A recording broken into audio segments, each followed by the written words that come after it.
নমস্কার, আমি সুমন্ত। শুরু করছি এক নজরে 25। এমবিবি স্টেডিয়ামের ফ্লাড লাইট কেলেঙ্কারি মামলায় এখনো পর্যন্ত অধরা অভিযুক্তরা। সুনির্দিষ্ট এফআইআর হওয়া সত্ত্বেও অভিযুক্তরা গ্রেফতার না হওয়ায় কেলেঙ্কারি নায়কদের প্রশ্রয় দেওয়ার অভিযোগ উঠতে শুরু করেছে। রাজ্যের ক্রিকেট মহলে ক্ষোভের সঞ্চার। এদিন দোষীদের কড়া শাস্তির দাবিতে রাজ্য পুলিশের ডিজির কাছে ডেপুটেশন দিল টিসিএ।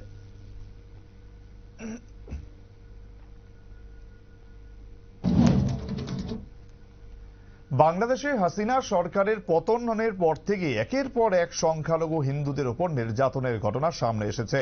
এই পরিস্থিতিতে পাল্টা প্রতিবাদে পথে নামতে দেখা গিয়েছে হিন্দুদের।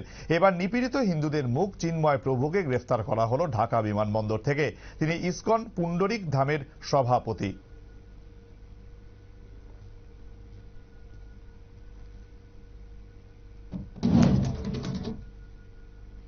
আদানি ইস্যুতে উত্তাল সংসদের উভয় কক্ষে একযোগে নিশানা বিরোধীদের। শুরুতেই হোঁচট, দুদিনের জন্য মুলতুবি করে দেওয়া হলো সংসদের শীতকালীন অধিবেশন। সংসদ মুলতুবি হওয়ায় বিল পাশ নিয়ে বাড়ছে সংশয়।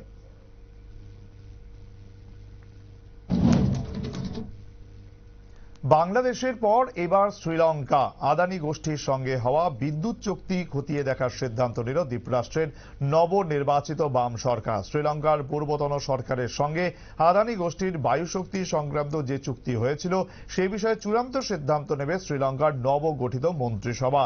এমনটাই জানিয়েছেন সেদেশের সিলোন ইলেকট্রিসিটি বোর্ডের মুখপাত্র ধনুষ্কা পরাক্রমসিংঘে।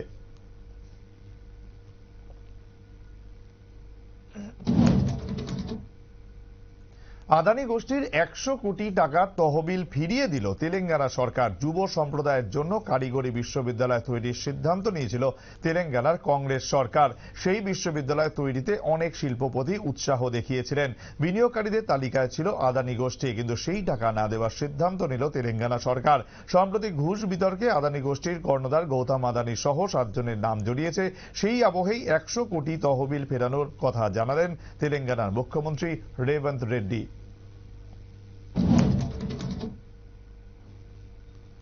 দিল্লিতে দূষণের মাত্রা কমেছে, তবে এখনই সেখানে যানবাহনের যাতায়াত নির্মাণ নিয়ে বিধিনিষেধ শিথিল করছে না সুপ্রিম কোর্ট। সোমবার শীর্ষ আদালত জানিয়েছে দিল্লিতে দূষণ নিয়ন্ত্রণের জন্য সর্বোচ্চ পদক্ষেপ চালু থাকবে। গত সপ্তাহে সুপ্রিম কোর্ট জানিয়েছিল তাদের অনুমতি ছাড়া দেশের রাজধানীতে এই কড়া নীতি শিথিল করা যাবে না।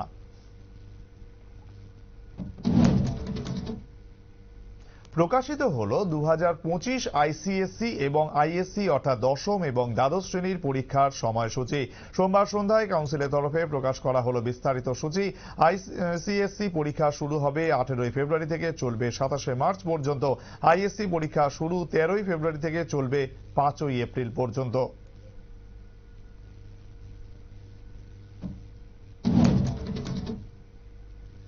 রাতের আধারে শহর আগরতলায় সিদ্ধি আশ্রম এলাকায় আক্রান্ত সাংবাদিক সুজিত আচার্য। পরবর্তীতে দুষ্কৃতীদের আটক করতে সক্ষম হয় জনগণ। বর্তমানে দুষ্কৃতীরা আমতলী থানাতে বন্দী। দোষীদের কঠোর থেকে কঠোরতম শাস্তির দাবিতে আজ Tripura photo journalist association Amtali থানাতে ডেপুটেশন প্রদান করে।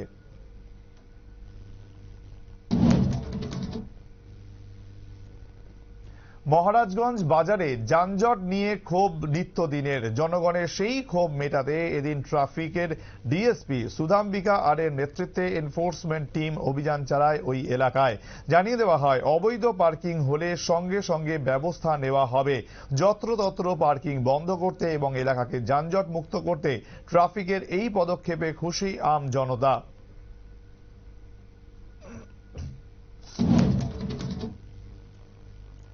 ধলাই জেলা প্রশাসনের উদ্যোগে সোমবার আমবাসা টাউন হলে আয়োজিত হয় district level sensitisation programme on বালিকা মঞ্চ।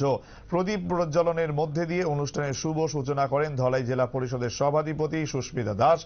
এছাড়াও অন্যান্য অতিথিদের মধ্যে উপস্থিত ছিলেন ধলাই জেলার অতিরিক্ত জেলা শাসক সুভাষ আচার্য, জেলা সমাজ কল্যাণ এবং সমাজ শিক্ষা দপ্তরের আধিকারিক আবিদ হোসেন, জেলা মুখ্য স্বাস্থ্য আধিকারিক সহ অন্যান্যরা।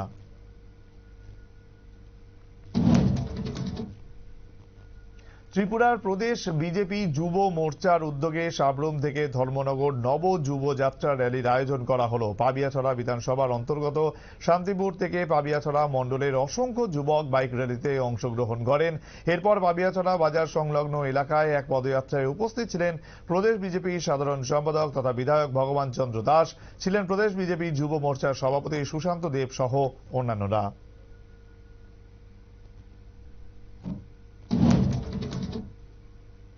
বন্যার ক্ষতিপূরণে টাকা পাচ্ছেন না করবুক মহকুমাবাসী। অভিযোগে সোমবার সকালবেলা 6টা থেকে চেলাগাং থেকে যতনবাড়ি যাওয়ার রাস্তা অবরোধ করেন নিজচন্দ্রপাড়া এলাকাবাসী। ঘটনা খবর পেয়ে করবুক মহকুমা ট্রাইবাল ওয়েলফেয়ার দপ্তরের আধিকারিক অনুরাগ দেববর্মা ঘটনাস্থলে গিয়ে এলাকাবাসীর সঙ্গে কথা বলে সমস্যার সমাধানের আশ্বাস দিলে বেলা 12টা নাগাদ অবরোধ তুলে নেন তারা।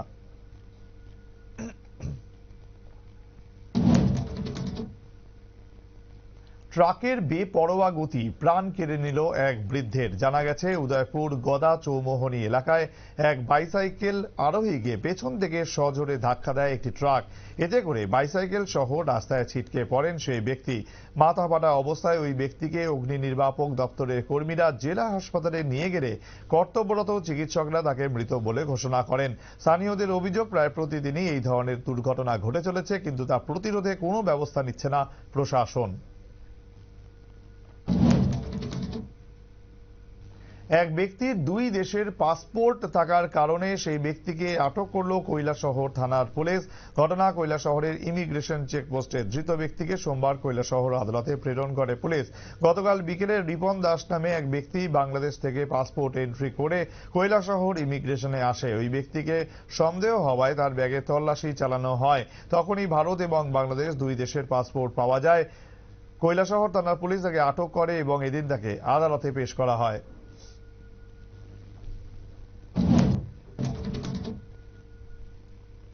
বৃহস্পতিবার দুপুর 3টের সময় দ্বিতীয়বারের জন্য ঝাড়খণ্ডের মুখ্যমন্ত্রী হিসেবে শপথ নেবেন হেমন্ত সোরেন। সেই শপথ গ্রহণ অনুষ্ঠানে থাকবেন বাংলার মুখ্যমন্ত্রী মমতা বন্দ্যোপাধ্যায়। রাজভবন নয়, অনুষ্ঠান হবে হাজার হাজার মানুষের সামনে। সেই অনুষ্ঠানে হেমন্তের পাশে দেখা যাবে মমতাকে।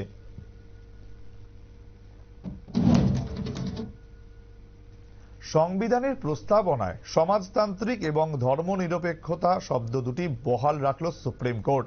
সোমবার শীর্ষ আদালতের প্রধান বিচারপতি সঞ্জীব খান্না এবং বিচারপতি পিভি সঞ্জয় কুমারের বেঞ্চ জানিয়েছে, অনুচ্ছেদ 368 অনুসারে সংবিধান সংশোধন করতে পারে সংসদ, তবে সেই সংশোধনই অবশ্যই সংবিধানের মূল কাঠামো বা বেসিক স্ট্রাকচারের অনুসারী হতে হবে।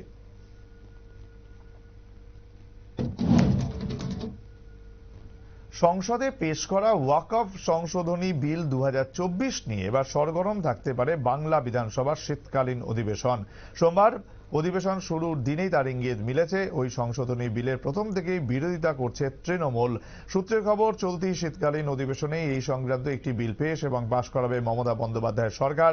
তবে সেটি বিল নাকি প্রস্তাব আকারে আনা হবে সেই নিয়ে এখনো পর্যন্ত কোনো স্পষ্ট ধারণা পাওয়া যায়নি। তবে যাই হোক না কেন, বিজেপি তার বিরোধিতা করবে বলে জানিয়েছে গেরুয়া শিবির।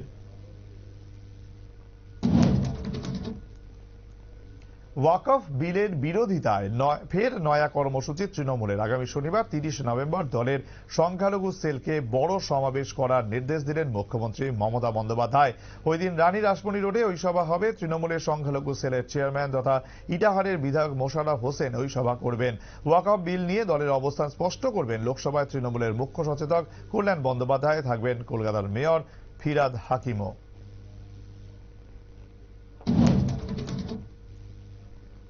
নিয়োগ দুর্নীতি মামলায় জামিন পেলেন বাংলার প্রাক্তন শিক্ষামন্ত্রী পার্থ চট্টোপাধ্যায়ের বান্ধবী অর্পিতা মুখোপাধ্যায়। সোমবার কলকাতার বিচার ভবন তাকে জামিন দিয়েছে। 2022 সালের 22 জুন গ্রেফতার হয়েছিলেন পার্থ এবং অর্পিতা। প্রায় 50 কোটি টাকা উদ্ধার হওয়ার পরেই গ্রেফতার হয়েছিলেন অর্পিতা।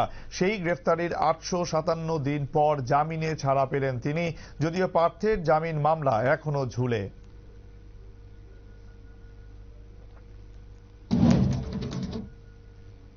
সপ্তাহ খানেক আগে এন চন্দ্রবাবু নাইডু এবং উপমুখ্যমন্ত্রী পবন কল্যাণের ছবি বিকৃত করে সমাজ মাধ্যমে পোস্ট করার অভিযোগ ওঠে পরিচালক রাম গোপাল বর্মার বিরুদ্ধে। সেই অভিযোগেই সোমবার অন্ধ্রপ্রদেশ পুলিশ পৌঁছয় তার বাড়িতে। গ্রেফতার হওয়ার সম্ভাবনা ছিল তার, কিন্তু তার আগেই বাড়ি ছাড়েন পরিচালক। এই মুহূর্তে কোয়েম্বাটুরে রয়েছেন তিনি।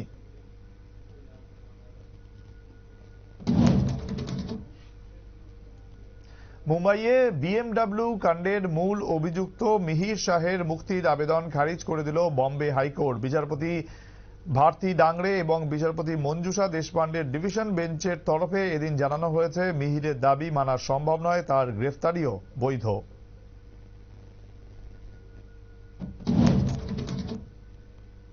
পার্থে বর্ডার গাভাস্কার ট্রফির প্রথম টেস্ট জিতল ভারত। 295 রানে অস্ট্রেলিয়াকে হারিয়ে 5 ম্যাচের সিরিজে 1-0 এগিয়ে বুমরারা।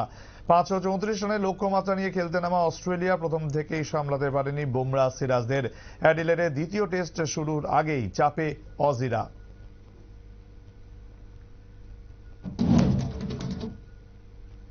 পার্থে প্রথম টেস্টে অস্ট্রেলিয়াকে হারিয়ে বিশ্ব টেস্ট চ্যাম্পিয়নশিপের পয়েন্ট তালিকায় আবারও শীর্ষে ভারত। অস্ট্রেলিয়া নেমে গেল দ্বিতীয় স্থানে। এখন ভারতের পয়েন্ট 110, পয়েন্টের শতাংশ 61.11। এই পয়েন্টের শতাংশের ওপর নির্ভর করেই শীর্ষে থাকা দুই দল বিশ্ব টেস্ট চ্যাম্পিয়নশিপের ফাইনাল খেলে। আগের দুবারই ফাইনাল খেলেছে ভারত, এবারও সেই সুযোগ রয়েছে তাদের কাছে।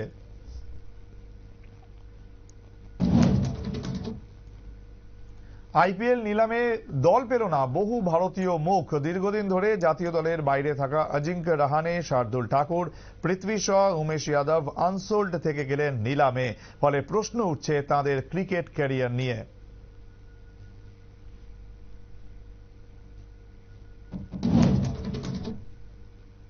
আইপিএলে ব্রাত্য বাংলাদেশের ক্রিকেটাররা। চেন্নাই দলের পেস অ্যাটাকের অন্যতম স্তম্ভ মুস্তাফিজুর রহমানকে কেনার জন্য আগ্রহ দেখালো না কোনো দল। তার বেস প্রাইস ছিল 2 কোটি টাকা। এছাড়াও বাংলাদেশের ক্রিকেটার রিশাদ হোসেনও আনসোল্ড থেকে গেলেন নিলামে। তবে পরবর্তীকালে তাদের কেউ বেস প্রাইসে কেনে কিনা সেদিকে নজর থাকবে ক্রিকেট প্রেমীদের।